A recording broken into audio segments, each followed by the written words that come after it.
A family of 19 children. A television empire built on the promise of faith and fundamentalist values. For over a decade, America was captivated by the Duggars, a seemingly perfect Christian household living out a wholesome, debt-free dream on TLC. They presented an image of purity, modesty, and unwavering devotion to God. But behind the carefully curated smiles and the network paychecks, a darker reality was festering. This wasn't just a story about a big family. It was a story about systemic control, devastating secrets, and a psychological framework that many former members describe as a cult. This is the story of how the celebrated face of conservative television turned into a symbol of contradiction and hidden struggles, a journey marked by secrecy, silenced voices, and the children now facing the real consequences of their fame. To understand the fall, you must first understand the rise. And to understand the rise, you must know that it wasn't just about faith, it was also about influence. Before he was a reality TV patriarch, Jim Bob Duggar was a politician, serving in the Arkansas House of Representatives from 1999 to 2002. His political ambitions were a core part of the family's identity, and their media presence became the perfect tool to project their conservative Christian values onto a national stage. In the mid-2000s, as the world grappled with the Great Recession, Jim Bob and Michelle offered a vision of a simpler, more righteous life. The cultural timing was perfect. In an era of financial collapse and uncertainty, the Duggars' message of living debt-free, relying on faith, and finding joy in simple things was incredibly appealing. Their first special, 14 Children and Pregnant Again, introduced the world to their ever-expanding family, where every child's name began with the letter J. The concept was extraordinary. They homeschooled all their children and operated on a buddy system, where older kids, primarily the girls, were assigned to care for the younger ones. This system wasn't just about teamwork, it was a form of parentification, placing immense responsibility on children like Jana, Jill, and Jessa, who spent much of their youth raising their siblings. For millions of viewers, they were a comforting throwback, a family seemingly untouched by the moral decay of the modern world. In 2008, TLC gave them a permanent home with 19 kids and counting. The show was a ratings juggernaut. Audiences were fascinated by their strict rules, chaperoned courtships instead of dating, which involved group dates and the infamous side hug to maintain purity. Modest dress codes for the girls, meaning long skirts and high necklines, and a complete ban on modern pop culture. The Duggars became more than reality stars. They became a brand. They wrote best-selling books, appeared on national talk shows, and spoke at conservative conferences. They were the embodiment of the Quiverful movement, a belief that followers should have as many children as God provides, creating a godly army for the next generation. It was a philosophy of demographic warfare, aimed at shaping the culture from the ground up. But what viewers didn't know was that the family's foundation wasn't just the Bible. It was a rigid, high-control organization with a charismatic and controversial leader. And the darkest secret of the Duggar family had already played out long before the cameras started rolling, because at the heart of their perfect family was their eldest son, and a crime that would eventually bring their entire world crashing down. On screen, Josh Duggar was presented as the Golden Boy, the responsible firstborn, a leader among his siblings. He was the first to court and marry, wedding Anna Keller in a grand televised ceremony. He moved to Washington, D.C. to work for the Family Research Council, a powerful conservative lobbying group. He was poised to carry the Duggar legacy into the world of politics. But in May of 2015, the facade shattered. A police report from over a decade earlier was unearthed by In Touch Weekly. It contained a horrific revelation that went far beyond simple family dysfunction. As a teenager, Josh Duggar had engaged in sexually inappropriate behavior with 5 young girls. The victims were 4 of his own sisters, and the family's teenage babysitter. The details within the report were deeply disturbing.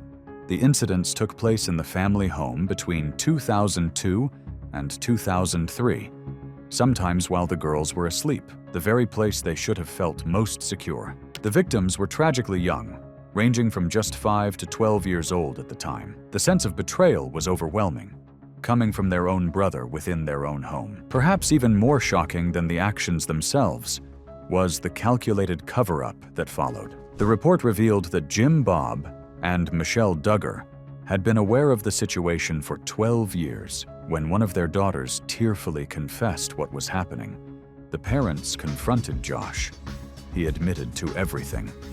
But their response was not to alert the authorities or Child Protective Services. Instead, they managed the crisis internally, pulling Josh from a political internship and keeping the matter hidden. For over a decade, as they built their television empire on the image of a pure, godly, and protected household, this devastating secret was a ticking time bomb, a truth they had actively hidden while selling a lie to the world. The family was eventually forced to respond in a series of carefully managed interviews, most famously with Megyn Kelly on Fox News. Jim Bob and Michelle admitted they had been aware of Josh's behavior as far back as 2003. Their handling of the situation became a textbook example of institutional self-protection. Instead of immediately reporting their son to law enforcement, they consulted with a state trooper friend and church elders. Josh was sent to a religious counseling program rather than a certified therapeutic facility. A police report only surfaced years later, after an outside source alerted authorities. Even then, the family's emphasis remained on forgiveness and restoration rather than legal accountability. The public backlash was swift and brutal. The hypocrisy was staggering. The family that preached purity and patriarchal protection had concealed deeply inappropriate behavior within their own home. Just a few months later, in August 2015, another scandal broke. The data breach of the affair website Ashley Madison revealed an account linked to Josh Duggar. He was exposed not only for past misconduct, but also for current infidelity. In a statement, he even called himself the biggest hypocrite ever. TLC, facing immense pressure from advertisers, had no choice. 19 Kids and Counting was canceled. Josh issued public apologies, but for many, the damage was done. The family's brand was permanently stained. They retreated from the public eye, hoping the storm would pass. But this was only the first domino to fall. The scandal that would ultimately send Josh to prison was far more sinister, and it was still years away. To truly understand the Duggars' decisions, the cover-up, the unwavering support for their son, the very structure of their lives, you have to look beyond their TV show and into the organization that shaped them, the Institute in Basic Life Principles, or IBLP.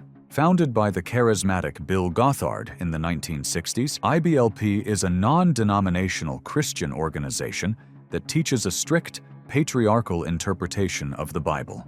To its followers, it provides a clear roadmap for a godly life. To its critics, and many former members who spoke out in the documentary Shiny Happy People, it's a cult. Gothard himself, a lifelong bachelor who preached about family, was later disgraced by dozens of accusations of molestation and harassment from women within the ministry, forcing his resignation in 2014. The teachings were all-encompassing. At its core was the umbrella of authority. God was at the top, and under him, the husband. The wife was under the husband's authority, and children were under theirs. Stepping out from under this umbrella by disobeying was seen as inviting Satan's attack. This was underpinned by a core doctrine called the principle of jurisdictions. This teaching dictates that problems must be solved at the lowest possible level. First the family, then the church, and only as a last resort, the state. For the Duggars, this wasn't just a suggestion, it was a divine command. It explains precisely why their first instinct was to handle Josh's abuse internally, hiding it from the authorities they were taught to mistrust. The IBLP prescribed rules for everything, from avoiding rock music, which Gothard taught had a satanic beat, to how to discipline children. One of the most controversial practices was blanket training, where an infant is placed on a blanket and hit with an object if they try to crawl off. teaching them to suppress their natural will in the name of obedience. For the Duggar family, the IBLP was not just a belief system, it was their operating manual. Jim Bob was a board member. Their social lives, their parenting, their business decisions, all were filtered through Gothard's teachings. It taught them that keeping sins in-house was godly, and that turning to secular authorities was a failure of faith, a worldview that directly informed their decision to cover up Josh's abuse. This framework of absolute authority and internal justice explains why they hid Josh's first crimes, but it also created an environment where one of their own daughters would eventually have to choose between the family that raised her and the truth. Jill Duggar Dillard was once the dutiful daughter, a fan favorite on the show. Viewers watched her court and marry Derek Dillard and start a family of her own. But behind her smile, a rebellion was brewing. The first cracks began to show when Jill and Derek left the spin-off show, Counting On, in 2017. Derek began publicly criticizing Jim Bob on social media, claiming the children were never paid for their years of work on television. The family was reportedly earning between $25,000 and $45,000 per episode, but this income allegedly went directly and solely to Jim Bob. Derek's public statements were eventually followed by his firing from the show after he made a series of transphobic remarks on Twitter about fellow TLC star Jazz Jennings, creating a massive public relations problem for the network. Then, in 2023, Jill delivered the final blow. Her memoir, Counting the Cost, was a bombshell that blew the lid off the family's carefully constructed image. In it, she described a childhood dominated by fear and control. She detailed how her father, Jim Bob, allegedly manipulated her into signing contracts without legal representation and withheld earnings from his own children, forcing her to hire a lawyer to recoup some of the money she was owed. Most painfully, she recalled the pressure campaign to get her and her sister Jessa to appear on the Megyn Kelly interview to defend the family, effectively pushing them to publicly minimize the harm caused by their brother. She exposed the financial and emotional exploitation that underpinned their television empire. The book wasn't just an exposé, it was a declaration of independence. Jill announced she was in therapy, deconstructing the harmful teachings of the IBLP and setting firm boundaries with her parents. She was no longer willing to be a silent victim of the system that raised her, and Jill wasn't the only one. Across the Duggar sibling landscape, the once unified front was beginning to fracture, revealing a generation grappling with the legacy of their upbringing. While Jill was finding her voice, her eldest brother Josh was spiraling toward a point of no return. After the 2015 scandals, he had attempted to live a quieter life back in Arkansas, working at a used car dealership. But in the spring of 2021, federal agents raided that dealership. The charges were serious. Joshua Duggar was arrested for receiving and possessing illegal digital material involving minors. In court, prosecutors presented evidence of hidden software used to download files in secret. Federal experts described the findings as among the most serious they had encountered. The defense argued that someone else must have downloaded the material, but the evidence was overwhelming. In December 2021, Josh Duggar was found guilty on both counts. In May 2022, he was sentenced to 151 months, over 12 and a half years in federal prison. The golden boy of the Duggar family, the man who had preached morality from a national stage, was now a convicted felon. The hypocrisy was complete. For the family, and especially for his wife Anna, who stood by him throughout the trial, it was a devastating public humiliation. With Josh behind bars and the family's TV career officially over, the question remained, what would become of the Duggar dynasty now that its darkest secret was out in the open for the entire world to see? Today, the Duggar empire is a shadow of its former self. The family that once moved as a single unit is now scattered and publicly divided. Josh Duggar remains incarcerated at FCY Seagoville, a federal prison in Texas. In the summer of 2025, he filed a motion, representing himself, to have his conviction vacated, alleging manipulated data and an unfair trial. However, his previous appeals, including one to the U.S. Supreme Court, have been consistently denied. His earliest possible release date is not until 2032.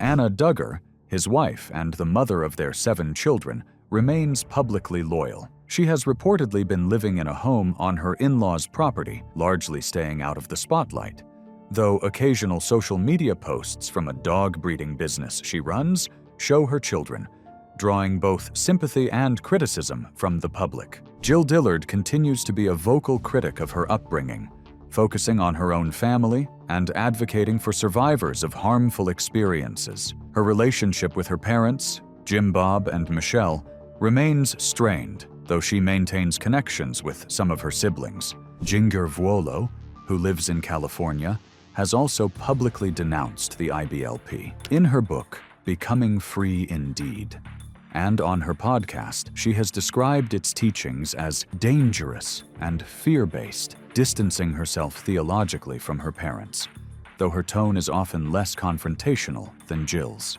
She and her husband Jeremy are expecting their 3rd child in early 2026. The other siblings exist on a spectrum of loyalty. Some, like Jessa Seawald, remain close to Jim Bob and Michelle and continue to project a happy, faith-filled life on social media while raising their own large families. Others, like Jana, have faced their own public struggles. In late 2021, it was revealed she had been cited in connection with an incident where a child she was supervising briefly wandered off. The matter was later resolved, but it highlighted the immense pressure of responsibility she had lived under for decades. A major development in 2025 was the confirmation of Jana Duggar's pregnancy, following her 2024 marriage to Stephen Wisman. As the eldest daughter who remained unmarried and at home for years, often labeled the Cinderella Duggar, her journey into a new life marks a significant symbolic shift for the family.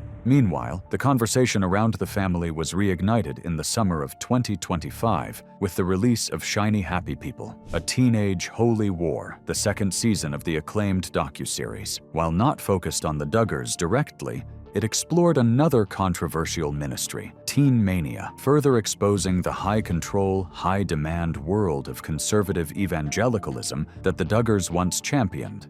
And at the center of it all are Jim Bob and Michelle Duggar, the architects of the empire. As their children forge new paths, they are left to preside over a fractured legacy. The story of the Duggar family is a modern cautionary tale.